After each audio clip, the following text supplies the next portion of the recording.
When it comes to architecture, drawing in 3D can be tricky, especially if there is a complex geometry involved. But in this video, I thought I'll share with you an approach that I use to make this process simpler. You see, most objects in real life can be reduced to basic shapes like a cube, a pyramid, or a sphere. And we can also use these basic shapes to sketch out a proposed design. To show you what I mean, I'll be using a high-tech inspired building facade, but the approach that I'll be using is pretty much applicable to any type of building or any object for that matter.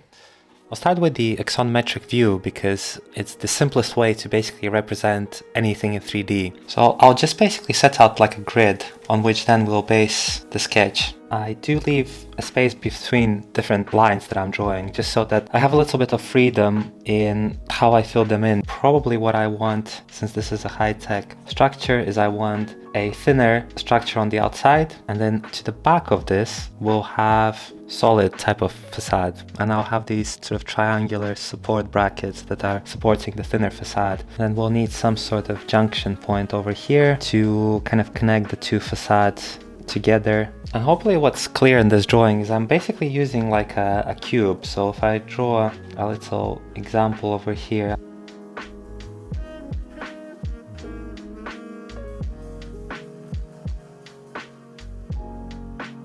and because majority of the architectural facades or elements, they're kind of repetitive, if I start to add some window details over here, I might as well just do that in each of these rectangular subdivision fields. It's just an economy of time. When I kind of draw something like this, I do have usually several passes and maybe even several viewports just to get the idea of what I'm designing, because it is kind of like a design development, this sketch. I do want to explore it further, and I might want to draw some more iterations of it. So I might go and draw, say, this connection in a bit more details, and also have these, these trusses that go horizontally as like a little, I think it sort of looks like this. It has a pink connection, sort of like a cone, and then extends over like so. There's some sort of connection and then gets it to the truss bit. It's always nice to put arrows to things so that it's clear where they're kind of coming from.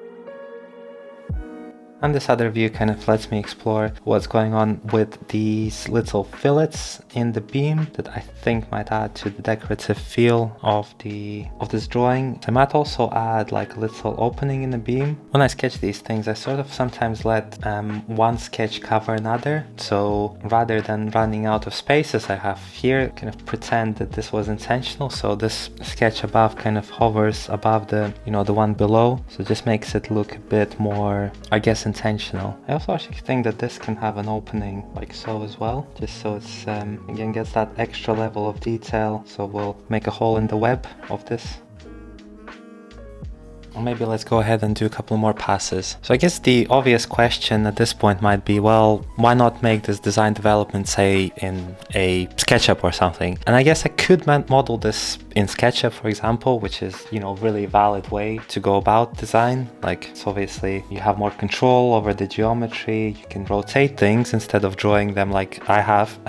But I think what 3D programs don't really get that you can get with the sketches is that they lack the kind of understanding of the 3D geometry that you only get with these sort of drawings. I think there's a sort of joy in a kind of process, I guess, in this that you don't necessarily get when you're just purely modeling things. And it's an organic way to, if you're on a sketchbook like this, to eventually arrive to design solution. And I kind of get to be a bit more creative in it and how I arrive to design. So the computer is kind of not dictating me what to do. It's more like I try to come up with opportunities and the right proportions for things, and just kind of seeing what the possibilities are. Like, for example, if I had to model these different variations, it would take longer, potentially in the beginning anyway. But then when I change them, I wouldn't see the trail back necessarily, unless obviously I save as a bunch of times. Then I can see the trail. But in a sketchbook, there's something about like seeing how this whole thing is coming about and developing. I don't know if you can really match that with 3D at the moment.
So by this point you can hopefully see how these sketches are evolved from being like a rough outline to getting a bit more detailed, and how they capture the proportion, the construction method of how things are put together basically, and the overall vibe of the design. And if you want to dig deeper in how to draw geometry, I do have another video right over here which has some great tips and exercises on how to draw geometric objects in 3D. I do hope you enjoyed this video, and I will see you in the next one.